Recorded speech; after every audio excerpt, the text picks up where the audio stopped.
I write to understand things. I don't write because I already know things. That would bore me to death. I write because I don't know and I want to explore.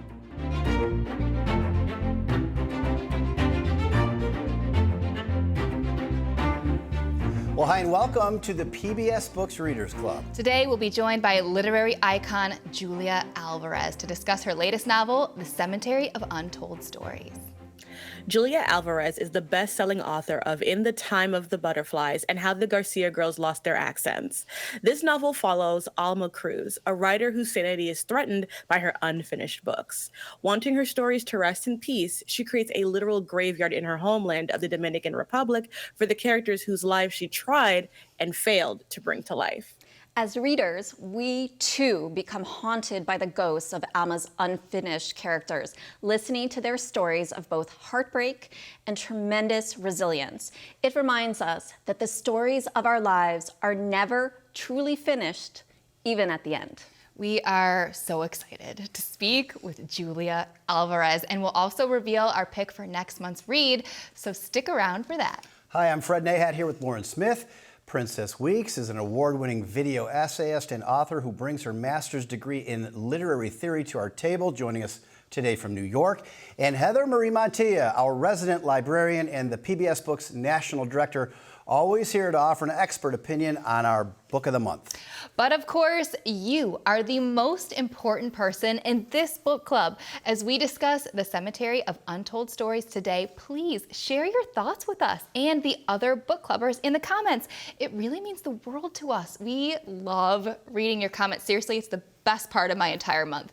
We love reading those comments in the chat, and every time we see a little like or a love float across the screen, truly, it makes us smile and lets us know that you're enjoying the time you spend with us. And speaking of enjoying time in the company of other readers, be sure to join the PBS Books Readers Club Facebook group. You'll find and share book recommendations and discuss your favorite reads anytime. And please make sure to share this event. As we always say, friends do not let friends miss out on great books. And what's better than a book club with great friends? Nothing. It is absolutely the best. So let's talk about The Cemetery of Untold Stories. The book centers around a writer named Alma Cruz. In the later stages of her career, she's struggling to complete the narratives of her unfinished novels. And ultimately, she decides to lay them to rest in a graveyard in her home country of the Dominican Republic. Among them are stories about Benvenida, dictator Rafael Trujillo's abandoned wife, who was erased from the official history, and Manuel Cruz, a doctor who fought in the Dominican underground and escaped to the United States. But her characters continue to haunt not only Alma, but the local groundskeeper, who becomes a sympathetic ear for their secret tales, and perhaps us too as readers. So, book friends, what did you think about this book? Princess, what were your thoughts? Get us started.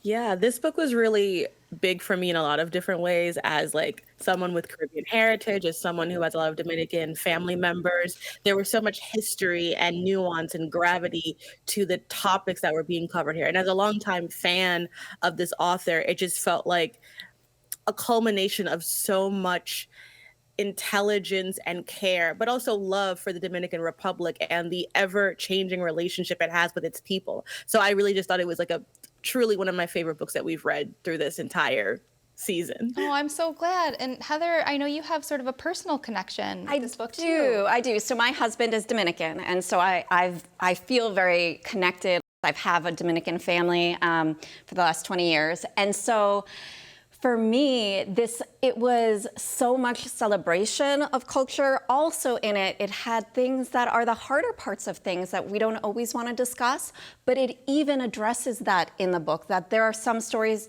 that should be untold, and there are some stories that don't need to be fully uncovered, but also wrestling with those stories.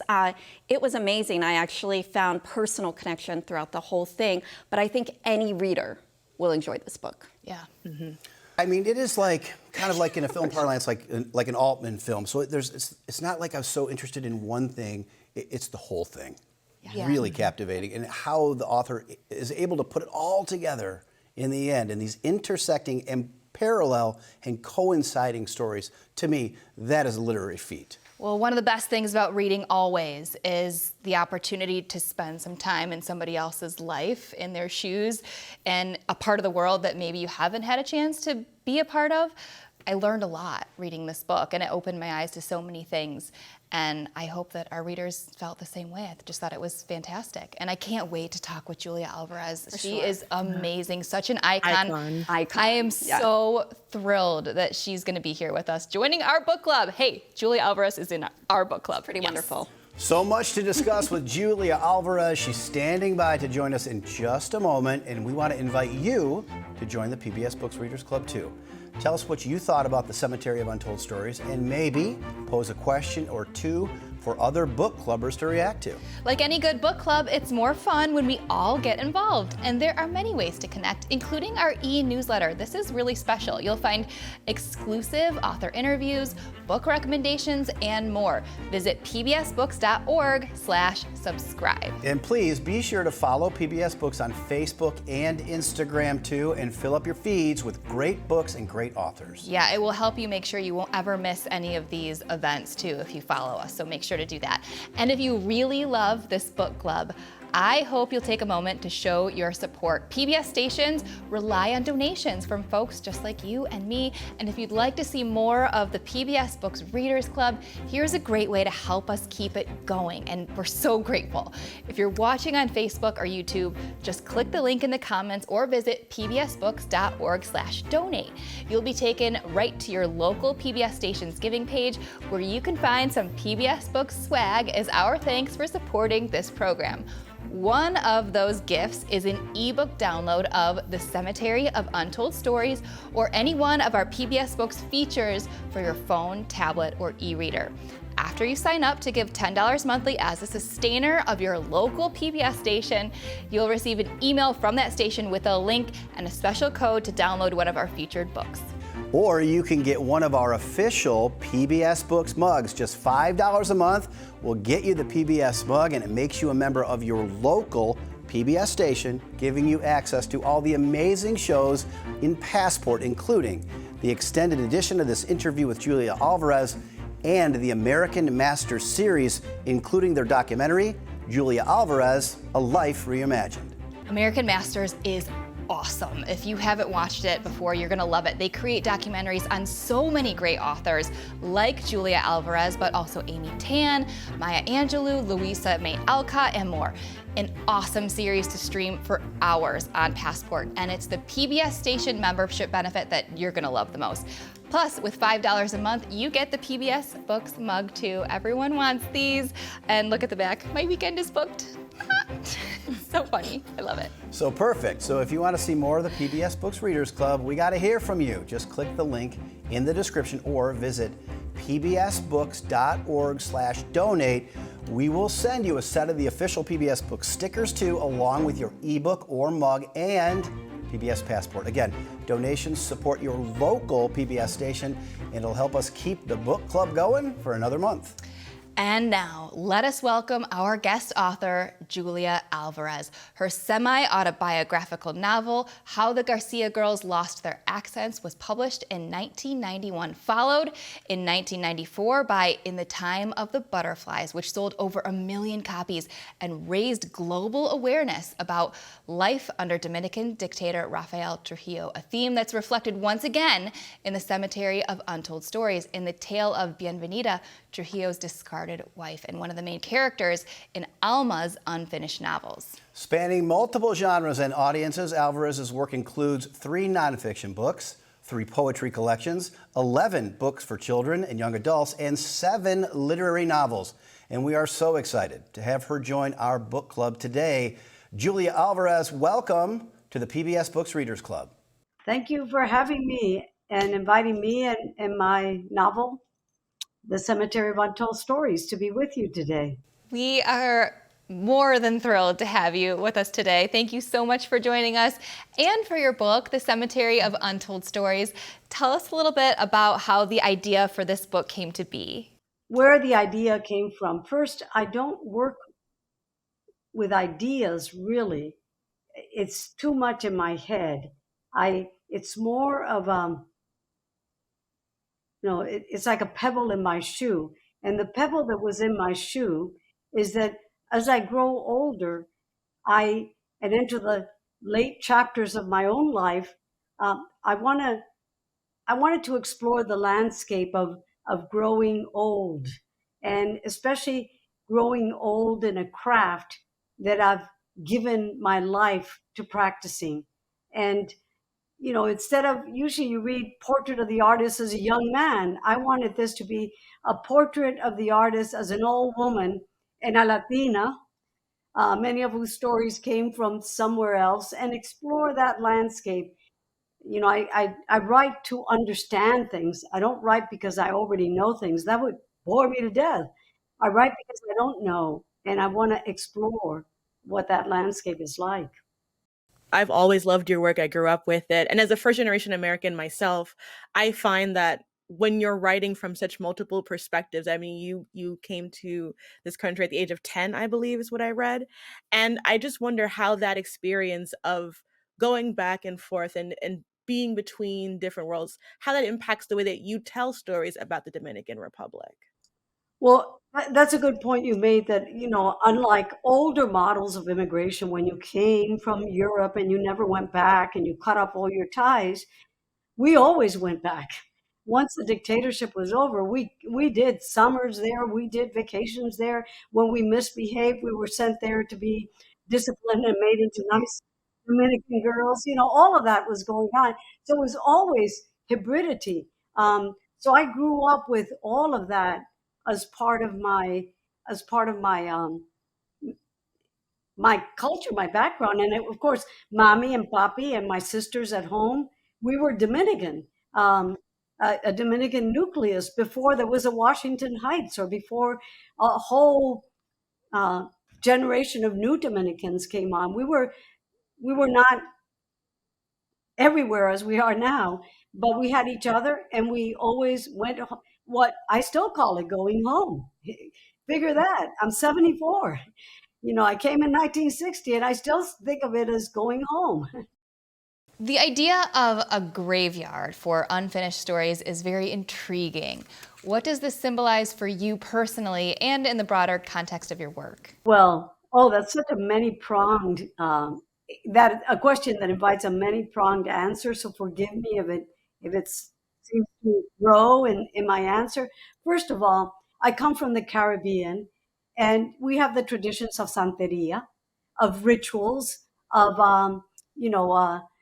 um, how you address the mystery that surrounds you, the baffling mystery of the world, and the other dimensions that might not be addressed in a more rational culture, of the spirits, and and the spirits in nature. And so I grew up always with that sense of ritual and Santeria, and I've always had rituals when I start a book and when I end a book. For instance, when I finished In the Time of the Butterflies, I took my final copy edited draft, and I went back to the house where the girls were born in the Dominican Republic, in Salcedo, and I buried it in their yard. So Because it I was thought, you, it's true. yes, I thought, they are not going to leave me, so I can go to my next book. We're such fickle characters as writers. I've got to ritualize this. So I always have these rituals of completion. Well, Julia, speaking of narrative, I love words. I'm in love with writing. You're so often read like poetry. Let me call out a couple of passages for you. One is, why does God allow for sorrows? One is, there are stories in the silence too. And then let me read this one, which is so beautiful. Moving beyond the groomed lawns of once upon a time, if that's betrayal, so be it. And I wonder, do you labor over these passages, or do they almost come through you? Oh boy, Fred, are you kidding? Well, what's great is I don't I don't ever want my readers to know the difference. If that paragraph or that sentence took me a day or a minute, you should not have to suffer through that. But that's what it means. Writing is writing and revising and revising and revising. And to tell you the truth, I don't like to read from my own book because even 20 years out, I'm reading it and I think, no, that's how could you let yourself get away with that sentence? You know, so I'm always revising it and revising it. So it is a labor and it is sometimes anguishing, but it's a labor of love. It's something you love. And therefore you keep at it, even though it looks to everybody in the world like, you know, what what a crazy thing to do. And it can sometimes, like the Jacob with the angel wrestling that I said, sometimes it wrestles you to the ground and knocks you out and you can't get the book done. Can't get the character rounded out. I also want to talk to you about the relationships in this book. There are layers upon layers of relationship drama in this book between Alma and her characters, Alma and her sisters, the cemetery groundskeeper Filomena and her family members, Filomena and the buried characters, even between the characters themselves. That's not even close to an exhaustive list. It's like you're taking an unpeeled onion and sort of putting the layers back together into a cohesive story for us. Talk us through the many relationships in this book and how you managed to piece them all together. Well, those of you like Princess and Heather with Dominican connections know that we are an extended family of a country. You're always, 2 degrees of separation from the person you're meeting somewhere. We're all interconnected. And so we also grow up with this culture in which we are not just a me, we're a we. We're a little bead in the necklace of the generations and of the extended familia. So all the stories, sort of like Scheherazade in the Arabian Nights, are one leads to another, leads to another. So that was part of it. And part of it is that it's kind of also, as I was saying, a meditation on narrative. And one of the things that happens is Alma's desire, and carried out by Filomena at the end. So she becomes the one who's in charge of the cemetery, and she takes down that little monitor and opens the gates because, not to create a gated community of select people that are allowed to be the characters in your novel. So once you do that, a lot of them will want to come in. And then, you have the ones that are really the protagonists, but they're connected. They have a root system. And you get little glimpses of that root system, which also gives texture and atmosphere to the novel. At least I hope so. Well, it is all about the stories. At the end of your book, you write, a woman must tell her story to save her life. But Manuel's Altagracia never told her full story.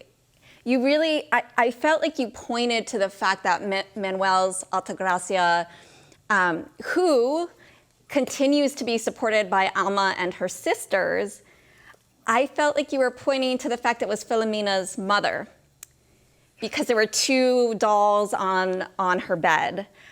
Did you leave this vague intentionally, and why?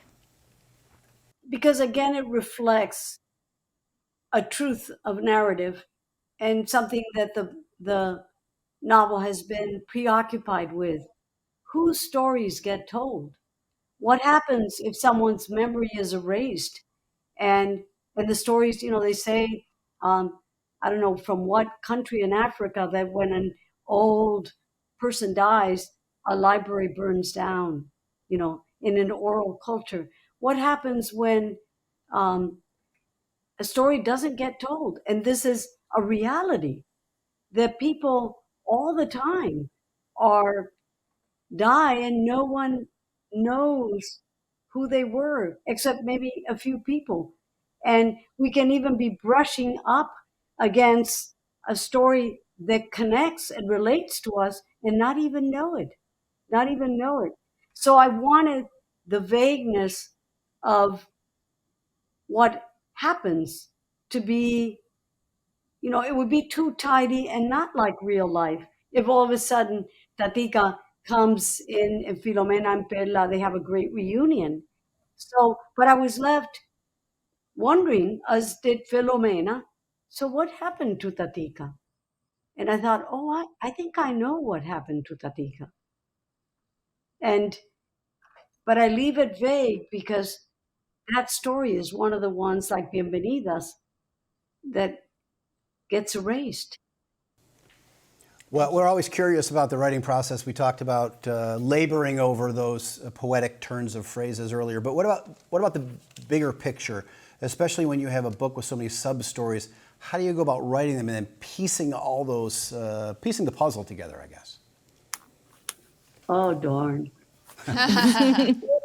Revision. The stories come in, and sometimes, you go into a side tangent that really enlarges the story and you keep it in.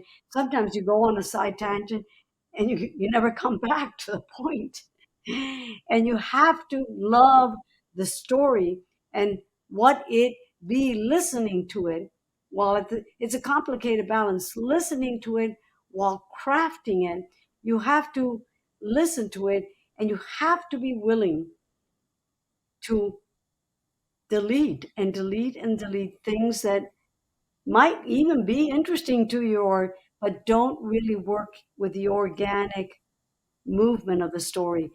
My earlier novels, I tried to be tidy and in control, and I don't admire that as much anymore in writing as I've gotten older. So I tried to put a lot in, and of course, once I'm done with this one, I started another final novel that I'll. Thank goodness, by the way. Yes, I know. Please give us more.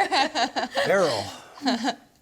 Well, if not, we've already talked about how there's a whole generations of wonderful, not just Dominican American writers, but Dominican American writers.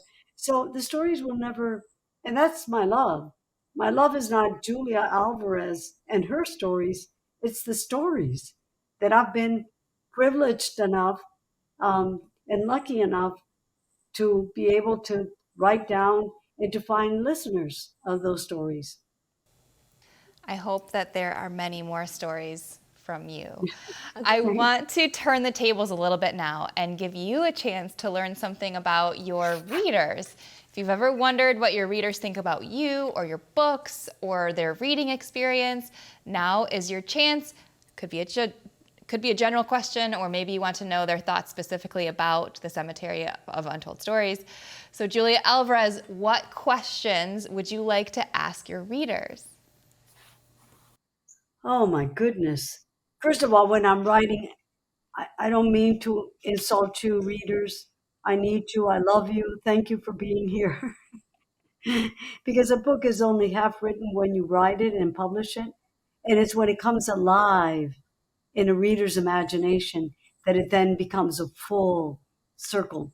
And that's, if Emily Dickinson just wrote her books and left them in the drawer, but when I read them and I stroke the cover and the poem I've just read that I love, she's alive again. She gets resurrected again in my imagination. So I would want that. But when I'm writing, I can't be thinking like with a kind of windsock. Will my readers like this? Will my readers appreciate this? Because then I'm betraying the story. I have to listen, like Filomena, to the characters and their stories. Once it's done, I just, I don't like to go to book clubs because. Except for our book club, obviously. No. I love book club. What I love is to be a fly in the wall of a book club because I love to hear unmanaged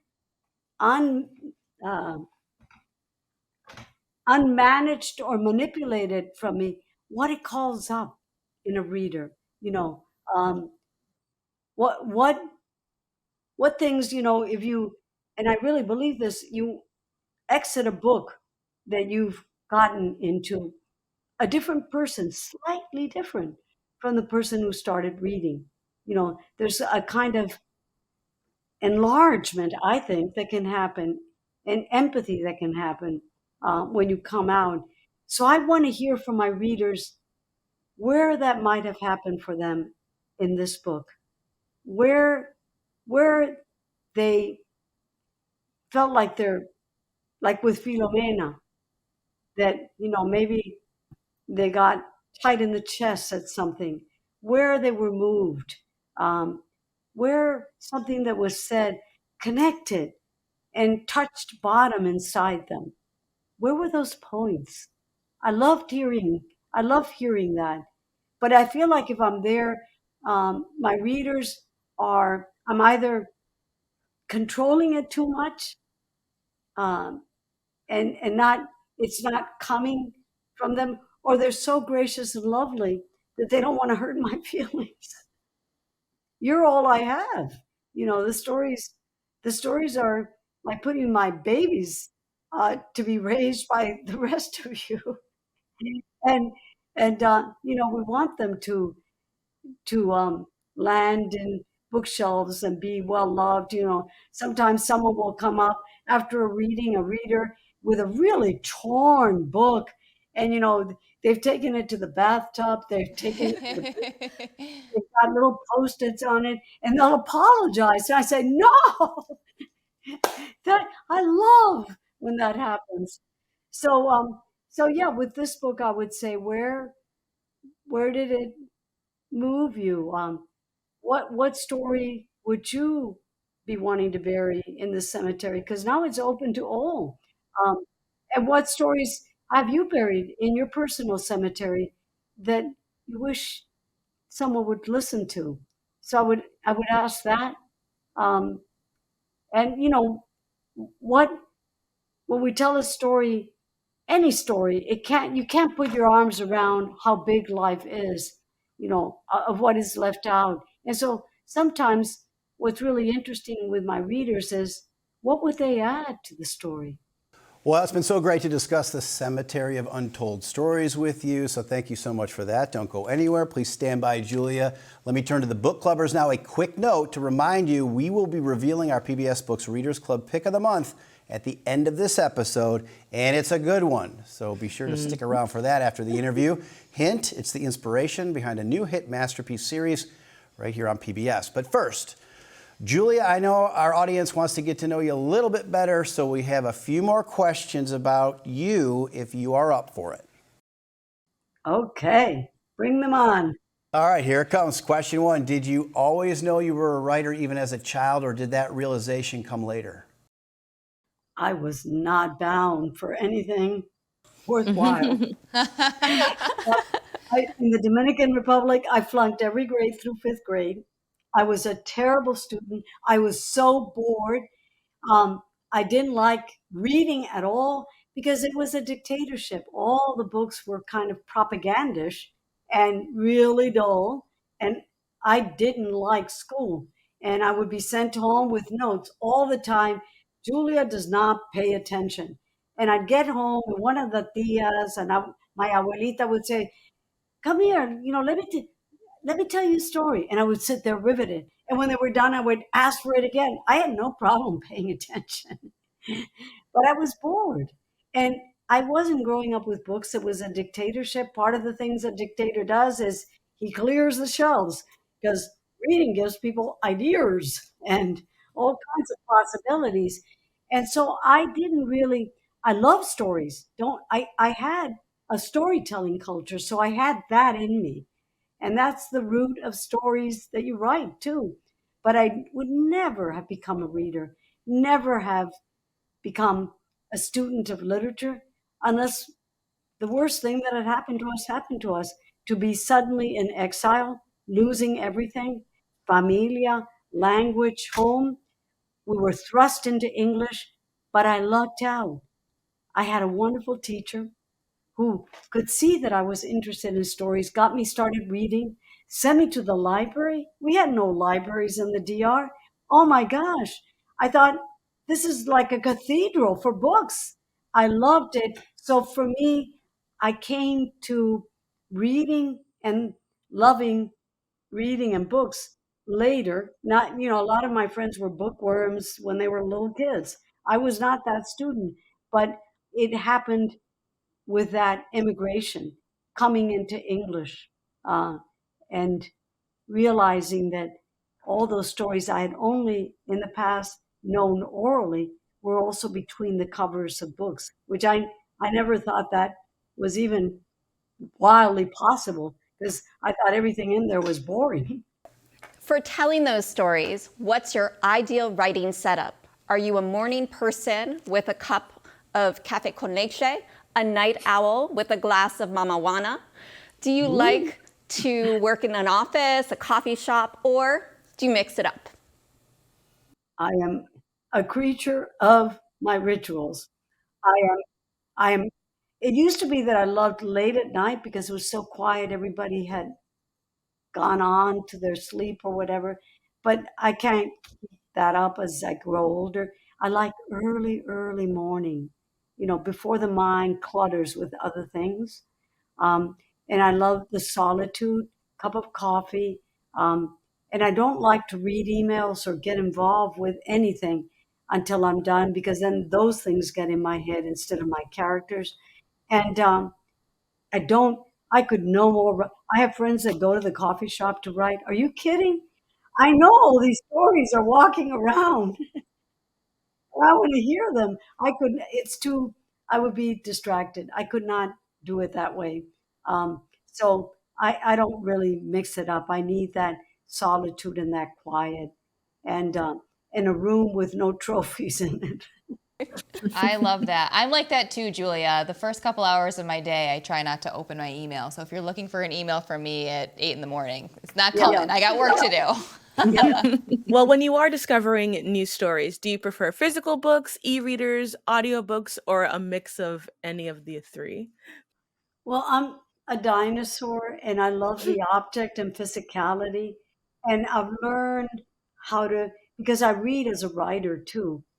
I do graphs when I'm really loving a book. Where how long is this chapter? How is this? And I do these graphs that as I'm reading, and and the pacing. It's just something that I get, with the turning of the page and where a chapter ends, and with it's lost on me electronically. Mm-hmm. So I tend to want to read print books. What I have had to, and slowly training myself, is with my visual impairment now and my compromised um, reading abilities and time. I'm getting more and more into audiobooks. But get this, I have to have the physical book too. I feel that. because I'm listening to it and I don't always catch something.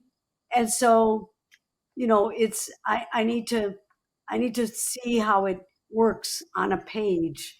Right. So it's a little doubling of, yeah, the technologies whereby I get my stories. Julia, what would you say was the first book that ignited your passion for literature? Well, I did mention that I never read as a child. Oh my God, to me that was punishment, to be made to read my textbooks. But I have one auntie who read books, and she was considered a jamona, an old maid, because she was all of 24 and not married. And mamita, my grandmother, would say, "It's because your nose is always in a book. What man who thinks?" Basically, is what she was saying. And that tia gave me a copy of 1001 Nights. And I loved, I lied when I said books were all boring to me. That book was beloved. It was the first time. Here was a girl with brown skin. She wasn't like a princess or something. She could have been a Dominican. And she was brave and bold, and she learned all the stories there were to tell, and she saved her life by storytelling. I thought, wow, I didn't know stories had that kind of power. It put a little seed in the bloodstream of my imagination, which I carried with me when I came with this idea that stories have power and that a girl could tell them and free herself and all the other women in the kingdom. Wow, that's powerful. I love your Tia for sharing that book with you. She's still alive. My Tia, and you know what? Of all the, I don't have a lot of pictures here, but of all the people in my, she's still alive. She's about 94. My tia, Oh, Oh, yeah. she's you can't see her. beautiful. We love her. She's my, yeah, yep. So she knows that she's responsible. This is all. What is what your favorite books that you've read in the last year? Oh, how many where do I stop? I wrote them all down. There's Top so 5. many. Give us top 5. The top 5. Okay, I mentioned James by Percival F. We agree. Wonderful book. It's a strange book, and it's not getting much circulation here by Susanna Clark Piranesi. Oh, I my love God. that book. I love that Oh, isn't book. that book is amazing. I love, let's see, this Argentinian writer, and she's now in translation, Claudia Piñero, and she has a wonderful book called Elena Knows. I love that novel. I love The Consequences by Manuel Munoz. He's like an amazing, like, Chekhovian storyteller. I love another book that's not well known. It's called Rainbow by Pedro Cabillo. He's a Dominican Puerto Rican writer. He writes in Spanish, but the novel was beautifully translated into English, and it's spelled Reinbou, because this little Dominican boy hears the American occupation, the Marines talk about rainbows, and rainbow is how it's spelled. A beautiful novel. Andy Cruz's How Not to Drown in a Glass of Water. That's such a wonderful novel. Galway Kinnell, the poet, used to do something beautiful in his readings. He would read his own poems, and then he would read a few that he was enamored of. And so he once read a poem by Abby Houston Evans, and I went up to him afterwards. I should have said, I love your poetry. I said, I love that poem. He said, here, you can have it. And so I've carried around this tattered poem. And this year I went in search, now that we have Google, Mr. Google went in search with me, and I discovered her. And I love the poems. They're so intense and powerful. And she just, she was a friend of Edna St. Vincent Millay, who, took all the oxygen and out of the air. And she's a wonderful poet. So I really applaud for her. Okay, that's enough, right? Thank you very much for that. That was perfect. Thank you. Okay, I have a question, which is what's the best advice you've ever received about writing or otherwise? Well, I do love that Mayan Weaver's prayer, because I think it really centers me as a writer. And I think I need that focus of realizing that I need to cultivate the things that I'm in control of, the intelligence, the craft, the practice, but also the patience and the dedication to the true pattern, So that's useful advice. And the other advice, and it was given to me by a friend indirectly, because he made a comment and I thought, yes. He said, when my reading isn't going well, my writing isn't going well. And one of the ways that fuels me as a writer is to read, read, read. So it's sort of, in the end, a really good book makes me I respect the profession all over again. I fall in love with it all over again. And I want to write something worthy of it again. So reading, reading, reading. And when my reading isn't going well, my writing is usually not going well either. Finally, Julia, is there anything that you would like to say to your readers? Oh, I didn't want to get bossy with this. I don't want to tell them, what to do except read, read, read, read, read, read. Not just me, read, read, read. And they're already doing that if they're part of your book club. They're already in love with books and loving the community that builds around reading in a group, in a community of other readers, because you find points of connection that you might not get to just in a conversation, that's limited to your own life or something. So reading, reading, reading, read. Give life to all those books. Give life to Abby Houston Evans, who wouldn't have gotten read otherwise. Give life to Piranesi, Susanna Clark's wonderful novel. Give them life. Give them life.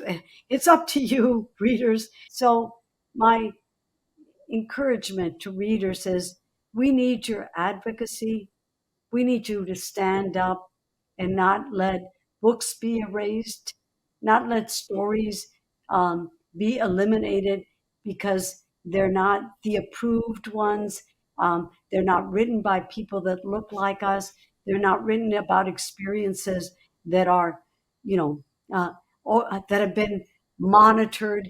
And it's not going to happen if it's not the readers who are out there that are putting a sort of cordon of defense around those books that they love, because we need that kind of protection in order to not erase and not eliminate. Because as the circle gets wider, we all get the richer for it.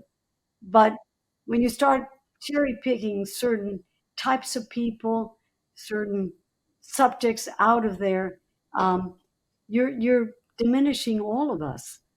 And stories are a safe place for young readers, older readers, to encounter even troubling situations and be equipped with the psychic tools and the empathy to deal with them in real life. So I need you, readers, to advocate for those books you love, and to stand by them.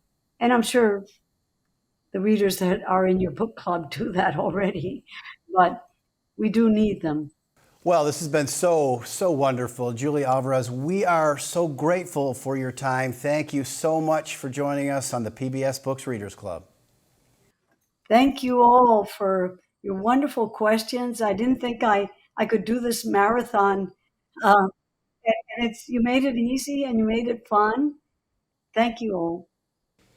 Well, she is incredible. How generous she was with her answers and her time. What a wonderful experience that was. Princess, what did you think? I would listen to her for hours. Yeah. I feel so nourished. I wrote down so many things, that the Mayan prayer, like, she left such a deep impression, and as always, enriched the book so much, but also, like, what a lovely legacy to have been a part of, just speaking to her with. Yeah. Agreed. I mean, I think that really stories, right? This book is all about stories. And just to understand where those stories come from and her passion for telling the stories, and even how she shared with us about her own personal story, and her vision, and just what a gift this book is to all of us. It was so amazing. I'm so glad we got to do this. Yeah, me too. I'm glad that I'm going to start incorporating some more rituals, I think, into my life. I think it's important. I do. I think I just blow by things and I just like get it done, and then I move on. I think taking a second to have a ritual and acknowledge your work or your life or whatever, I think that's really cool. I'm going to take that away. I think it's important. A lot of wonderful moments in this. As you've heard in this conversation, The Cemetery of Untold Stories is a novel about storytelling that reads like an instant classic. Now, if you haven't read it yet, you can pick up copies at your local library or bookstore, or download the ebook when you support your local PBS station with a monthly gift of $10 as a sustainer. We're going to reveal our next PBS Books Readers Club pick in just a moment, so don't go anywhere. But first, remember that as a member of your local station, you'll also get access to PBS Passport, where you can stream amazing PBS shows. One incredible show that I know you'll love is American Masters, a documentary series that examines the lives, works, and creative processes of outstanding artists. One of my favorite episodes examines the incredible life of who else but Julia Alvarez. Let's take a quick peek at American Masters, Julia Alvarez, A Life Reimagined.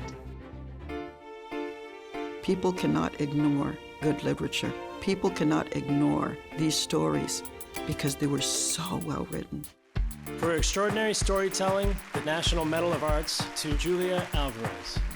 I wanted to write about the tias, and I wanted to write about the lore that comes when women are talking as they're doing their housework, which I thought you couldn't write about. Gladys sang as she worked in her high, clear voice, mangolinas, merengues, salves, boleros. There are people in Israel who read Julia. They're in Serbia, Croatia, Japan. She found the words to express herself, and those stories related to a lot of people. When we came to the United States, we left everything behind. Even our language, our cultures, our families. We were living in a hard dictatorship in the DR. I remember that all of a sudden you just disappeared. We weren't told. We came home one day and Mami dijo, "Mama pa boca chica." And when we got in the plane, Mommy and Papi just hugged each other and cried. You leave the country and that stuff is still in you. We were constantly being warned that the world was not safe for us.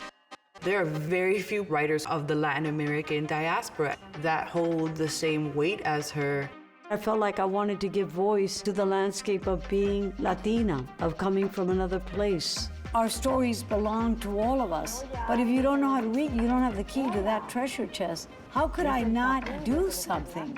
Julia's in search of space, physical, emotional space, and she's in search of identity.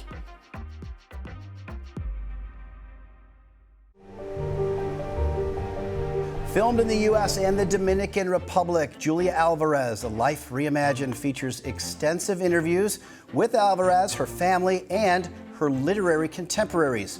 Just $5 a month makes you a member of your local PBS station, giving you access to full seasons of American Masters documentaries on Passport, including the Julia Alvarez film and others on the lives of authors like Amy Tan, Maya Angelou, and Louisa May Alcott. You can also access the extended edition of this interview with Julia Alvarez. It was a long one. There is a lot of extra content in that interview that you're going to want to see. Everything she said was gold, so be sure to go watch that in Passport. And get yourself the official PBS Books mug. On the back, "My weekend is booked." How cute is that? Or with a sustaining gift of $10 monthly, you can download your ebook of The Cemetery of Untold Stories or any one of our featured reads. Just click the link in the description or visit pbsbooks.org/donate and you'll be taken right to your local PBS station's giving page. After you complete your donation, you'll get an email from your station with a special code to download your ebook. Okay, every station's donation page is just a little different, so you may need to search just a little bit to find the PBS Books gifts, but stick with us because your support makes this Readers Club possible. Yeah, if you have any trouble, reach out to us personally on Facebook. We will help you. We'll be there. Don't give up. And you can also help us by sharing this video and leaving us a comment, like, or love. If you're watching on YouTube, be sure to subscribe. Truly, your comments, shares, and participation mean the world to us. Thank you so much. Well, and now it's time to reveal our PBS Books Readers Club selection for next month. Princess, will you do the honors? Absolutely. Dun, dun, dun, dun. Our next pick is the series of cozy British mysteries behind the highly anticipated masterpiece series, The Marlowe Murder Club. Yes. The series follows the adventures of unlikely amateur sleuth Judith Potts, a 77-year-old crossword puzzle setter living happily on her own in the quaint town of Marlowe. One evening, while out swimming in the Thames, Judith witnesses a brutal murder. The local police don't believe her story, so she decides to investigate for herself and is soon joined in that quest by Susie, a salt of the earth dog walker, and Bex, the prim and proper wife of the local vicar. Together they are the Marlowe Murder Club. When another body turns up, they realize they have a real-life serial killer on their hands, and the puzzle they set out to solve has become a trap from which they may never escape. Ooh, it's a good one. So read along with us and mark your calendar to watch the all-new adaptation of The Marlowe Murder Club, coming to Masterpiece on PBS October 27th, 2024. And RSVP to our Facebook Live event with author Robert Thorogood right now. The event is October 30th. Or subscribe to our YouTube channel so you can catch the episode there. Okay, book clubbers, it's time to get reading. Be sure to go RSVP on the PBS Books Facebook page for our next event with Marlowe Murder Club author Robert Thorogood. You can do that right now. We'll also have more book recommendations in the PBS Books e-newsletter. Visit pbsbooks.org/subscribe. We are so glad, truly, to have you as part of the PBS Books Readers Club. If you love this conversation, please consider making a donation to your local PBS station so we can keep our book club going. Click the link in the description or visit pbsbooks.org/donate. Remember, you can get your very own PBS Books mug along with the removable PBS Books stickers for your laptop, phone, or wherever you'd like to show off your love for books and for PBS. And you can also get an ebook download of one of our PBS features. We have the Cemetery of Untold Stories ebook available, so if you make your donation now, you can go download it as soon as you get the email with your special code. And everyone can help by sharing this video with all of your friends, giving us a like or a love, and subscribing to the PBS Books e-newsletter at pbsbooks.org/subscribe. Thanks for reading along with the PBS Books Readers Club.